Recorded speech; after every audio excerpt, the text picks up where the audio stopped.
নমস্কার বন্ধুরা, aqua planet বাংলায় আপনাদের স্বাগত জানাই। যাদের বাড়িতে অ্যাকুরিয়াম আছে বা অ্যাকুরিয়াম রাখবেন বলে ভাবছেন, তাদের জন্য ভিডিওটি খুব ইনফরমেটিভ হতে চলেছে। অনেকের মনে প্রশ্ন থাকে, দিনে মাছেদের কবার খাবার দেব, কখন খেতে দিতে হবে, কিভাবে খাবার দেব। আবার অনেকের প্রশ্ন থাকে, মাছকে খাবার দিলে কিছু মাছ আগে খেয়ে নেয়, কিছু মাছ খেতে পারে না, অনেক মাছ রোগা হয়ে যায়, দুর্বল হয়ে যায়, বা বেশি খাবার দিলে কি প্রবলেম হয়, খাবার কম দিলেই বা কি প্রবলেম হতে পারে, কতটা পরিমাণে খাবার দিতে হবে, সব প্রশ্নের উত্তর এই ভিডিওতেই পেয়ে যাবেন। মাছকে আপনি দিনে একবার, দুবার, তিনবার, চারবার বা অনেকবারও খাবার দিতে পারেন, তাতে মাছের কোনো প্রবলেম নেই। ভাবতে পারেন কেন এই কথা বলছি। মাছ যখন প্রাকৃতিক পরিবেশে থাকে, তখন তারা কম বেশি সবসময় খাবার খুঁজতে থাকে এবং কিছু কিছু করে খেতে থাকে। সাধারণত আমরা যারা বাড়িতে মাছ পালন করে থাকি, তাদেরকে একবার বা দিনে দুবার বা তিনবার খাবার দেই। যদি সম্ভব হয় দিনে দুবারই খাবার দেওয়ার চেষ্টা করবেন। অনেকে একবার খাবার দেয়, তাতে প্রবলেম হতে পারে। দিনে দুবার খাবার দেওয়াটাই বেটার, সকাল এবং সন্ধ্যায়। এবার যে প্রশ্নটা আসে, কতটা পরিমাণ খাবার দিতে হবে। সারাদিনে মোটামুটি 3 মিনিট মাছকে খাওয়াতে হবে। কেমন 3 মিনিট মাছকে খাওয়াতে হবে? যেমন ধরুন যদি আপনি দুবার খাবার দিয়ে থাকেন, তাহলে সকালে 1.5 মিনিট, 1.5 মিনিটের মধ্যে যতটা পরিমাণ খাবার খেতে পারে ততটা পরিমাণ দেবেন। সন্ধ্যায় 1.5 মিনিট খাওয়াবেন। যদি 3বার খাবার দিয়ে থাকেন, তাহলে প্রথমবার যখন দেবেন 1 মিনিটে যতটা পরিমাণ মাছে খেতে পারে ততটা খাবার দেবেন। সেকেন্ডবার 1 মিনিটের মধ্যে যতটা খাবার কমপ্লিট করতে পারছে ততটা দেবেন, এবং সেম থার্ডবারও তাই করবেন। এবার যে ব্যাপারটা আসে, প্রত্যেকবার ঘড়ি ধরে খাওয়ানো সম্ভব নয়, এটা একটা হাস্যকর ব্যাপার। একটা কাজ করতে পারেন, প্রথম 1 দিন বা 2 দিন দেখলেন 1 মিনিটে চামচের কতটা পরিমাণ খাবার তারা খেতে পাচ্ছে, ততটা পরিমাণ খাবার দিন। সাধারণত দুবার যদি দেন, 1.5 মিনিটে কতটা খাবার খেতে পাচ্ছে ততটা সকালে দিন, বিকেলে দিন। এইভাবে কন্টিনিউ করতে পারেন।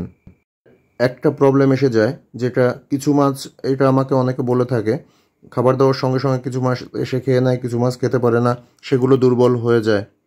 এক্ষেত্রে একটা কাজ করতে পারেন, অ্যাকুরিয়ামের এক কর্নারে প্রথমে খাবার দিয়ে দিন। যেসব মাছ প্রথমেই খেতে চলে আসে তারা সব এক জায়গায় চলে আসবে। সঙ্গে সঙ্গে আপনি অন্য কর্নারটায় আরও কিছু খাবার দিয়ে দিন। দেখবেন যারা স্লো খাবার খাচ্ছে তারা অন্য সাইডে বা ছোটো মাছগুলো অন্য পাশে গিয়ে খাওয়া শুরু করেছে। অর্থাৎ সবাই উপর থেকে যারা খাবার খাচ্ছে সবাই খেতে পাচ্ছে। এবার যে আরেকটা প্রবলেম এসে থাকে, কিছু মাছ নিচের দিকে রয়ে যায় বা নিচে থেকে খাবার খায়, এদের বটম ফিডার বলে।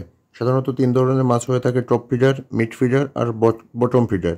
তো এই বটম ফিডার বা মিড ফিডার যারা আছে তাদের কিভাবে খাওয়াবেন? তাদের জন্য সাধারণত সিঙ্কিং প্যালেটগুলো দিতে পারেন, যেগুলো জলে দিলে নিচে চলে আসে।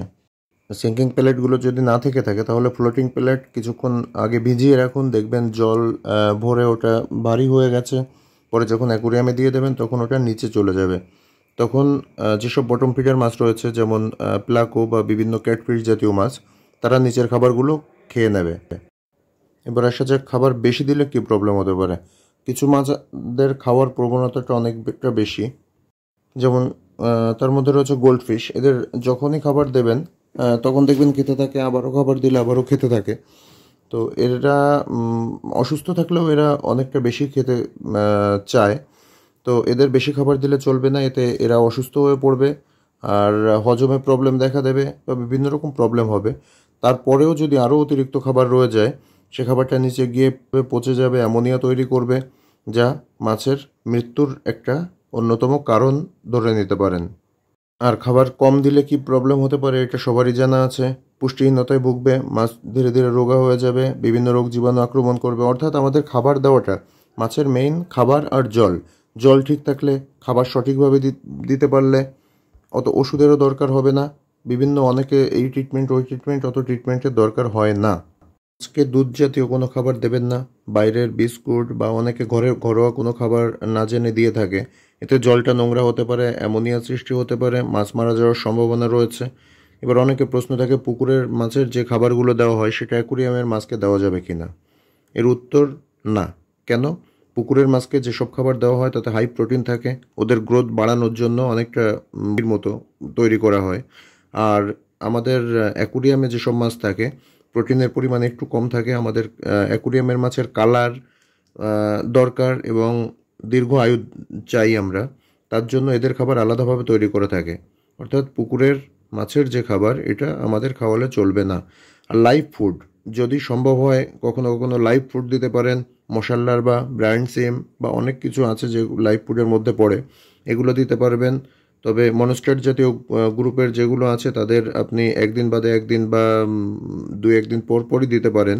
আর অন্য যেসব মাছ আছে তাদের একটু কম লাইভ ফুড দিলেও চলবে, অথবা না দিলেও চলে। সব মাছকে কি একই প্যালেট দেওয়া যাবে কিনা? দিলে দিতে পারেন, তবে মনস্টার গ্রুপে যারা থাকে তাদের জন্য বড় যেসব মাছগুলো হয়ে থাকে আমাদের অ্যাকুরিয়ামে, তো সেসব মাছের জন্য হাই প্রোটিনের দরকার হয়। তার জন্য তাদের ফুডগুলো আলাদাভাবে সেইভাবে হাই প্রোটিন দিয়ে তৈরি করা হয়। আর নর্মাল যেসব বার্ব বা টেট্রা অ্যাঞ্জেল অথবা গোল্ড ফিশ বা নর্মাল যেসব কার্পগুলো থাকে আমাদের, এদের এতটা হাই প্রোটিনের দরকার হয় না। তাদের জন্য খাবার অন্যরকমভাবে তৈরি করা হয়। তার মানে এই না খাওয়ানো যাবে না, তবে চেষ্টা করবেন দুটো খাবার আলাদা করতে পারলে সবথেকে বেশি ভালো হয়। আজকের ভিডিওটি আর বেশি বড় করতে চাইছি না। ভিডিওটি ভালো লেগে থাকলে আর ইনফরমেটিভ মনে হলে চ্যানেলটি সাবস্ক্রাইব করবেন, সাথে থাকবেন, শেয়ার কমেন্ট করবেন। এতে আমি পরবর্তী ভিডিও আরও ভালো ভালো ভিডিও আনার জন্য মোটিভেটেড হব। তো ধন্যবাদ সবাইকে। ভালো থাকবেন, সুস্থ থাকবেন, খেয়াল রাখবেন আপনার মাছের ও নিজেদের। দেখা হচ্ছে পরের ভিডিওতে। আজ এ পর্যন্তই। ধন্যবাদ।